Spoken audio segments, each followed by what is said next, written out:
Na mwanamichezo wa Seba Sport, karibu sana katika michezo ripoti, na mimi ni ripota wako Seba, niko hapa kukupa ripoti za kimichezo. Klabu ya Yanga hapo jana imemtambulisha kiungo mshambuliaji Alan Okello.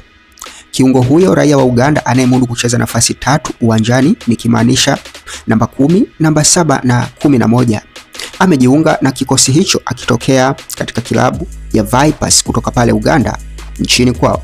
Akiwa na kikosi cha Vipers, Alan Okello katika michezo ya Uganda Premier League amecheza michezo 58, akipachika mabao 24 huku akitoa asisti 13, lakini Uganda Cup akifunga mabao 4 na asisti 2.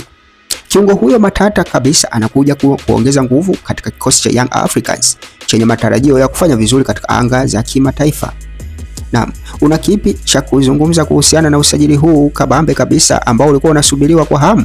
Usisahau kusubscribe Seba TV YouTube, lakini usisahau kucomment, pia usisahau kufollow Instagram Seba_Sport TV, lakini Facebook Seba_Sport 255. Asante, uwe na wakati mwema.